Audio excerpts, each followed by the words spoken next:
Questão de história do Brasil, queridos. Bem-vindo, meus alunos do cursinho Tera Vestibulares. História do Brasil, uma questão especial também para vocês, dessa questão de número 21 do Enem 2010. Prova de Ciências Humanas. Vamos lá, vamos à questão. Vamos lá, meus queridos. As ruínas do povoado de Canudos, no sertão do norte da Bahia, além de significativas para a identidade cultural dessa região, são úteis às investigações sobre a Guerra de Canudos e o modo de vida dos antigos revoltosos. Essas ruínas foram reconhecidas como Patrimônio Cultural Material pelo IPHAN, Instituto do Patrimônio Histórico e Artístico Nacional, porque reúnem um conjunto de objetos arqueológicos e paisagísticos, acervos museológicos e bibliográficos, c. núcleos urbanos e etnográficos, d. práticas e representações de uma sociedade, e. expressões e técnicas de uma sociedade extinta.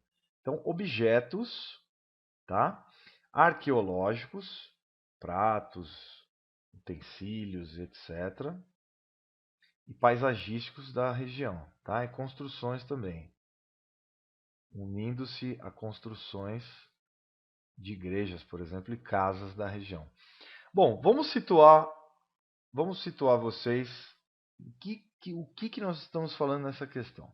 Bom, primeira coisa que tem que se lembrar é que a Guerra de Canudos foi uma guerra na região nordeste da Bahia, tá? Especificamente nesta região próxima a Sergipe, tá? Nós temos essa região aqui, ó, tá?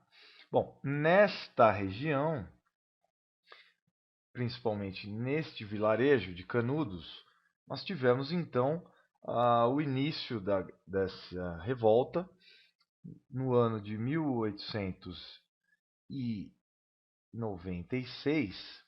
Começa então a Guerra de Canudos oficialmente, tá? A Guerra de Canudos, ok? Essa guerra, conhecida como Guerra de Canudos, teve como líder, tá? Ela vai de 1896 a 1897. Ela é curta, porém sangrenta, tá? Uma guerra muito sangrenta entre o povo brasileiro e o exército brasileiro.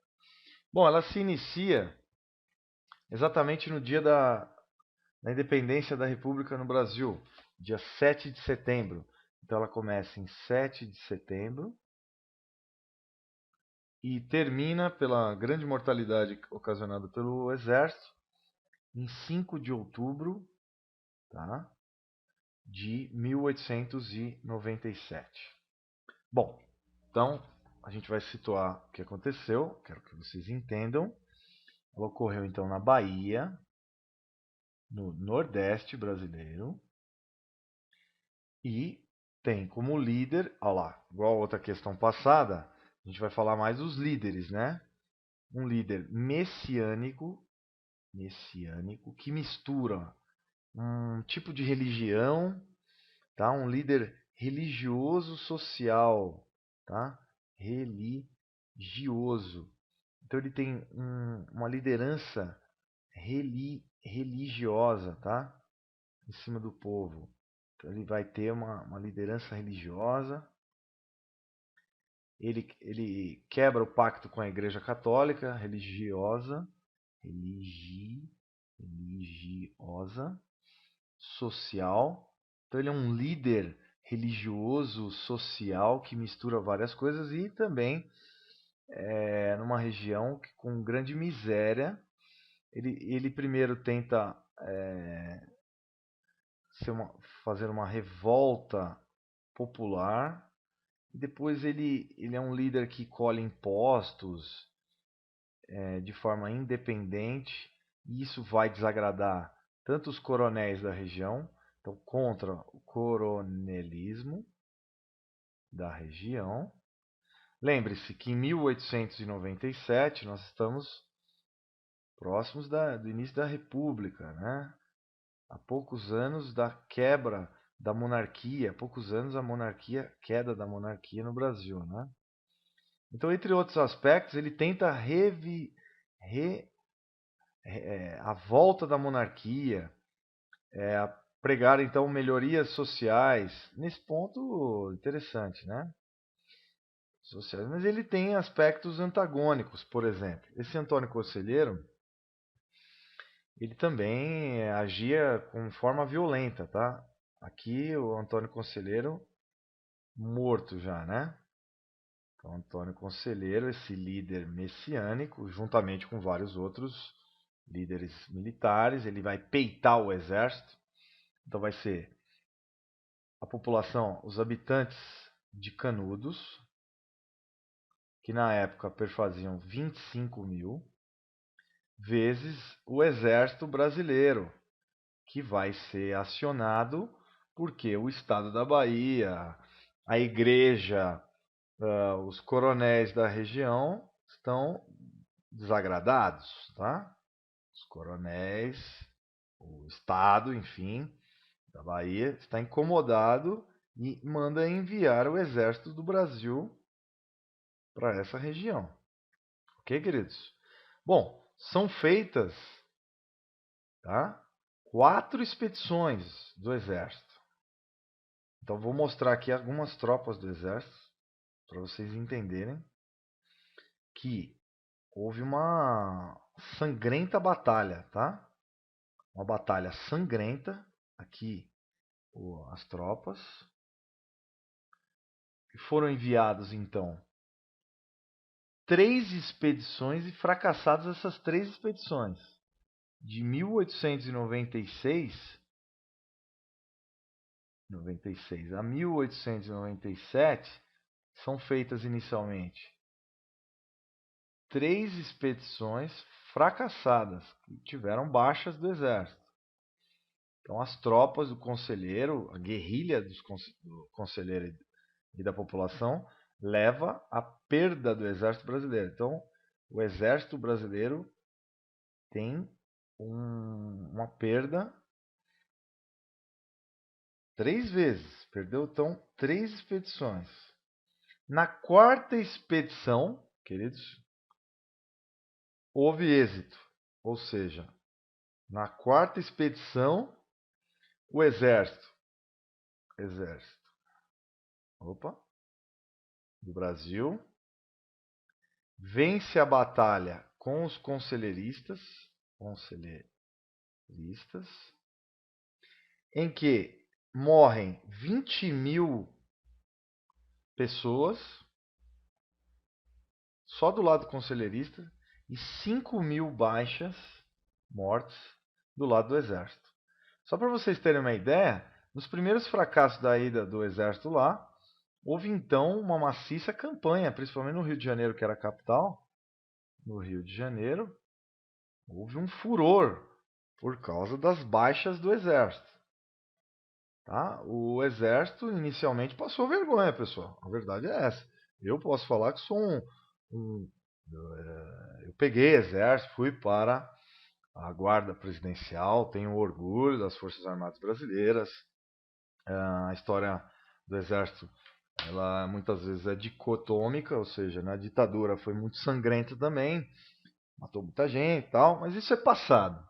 Nós temos que caminhar para o futuro. O exército teve brilhantes atuações, por exemplo, na Guerra do Paraguai, mas também sangrentas do Brasil.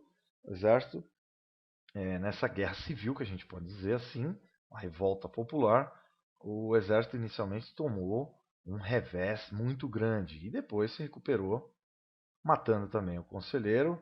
Dizem que ele morreu de disenteria.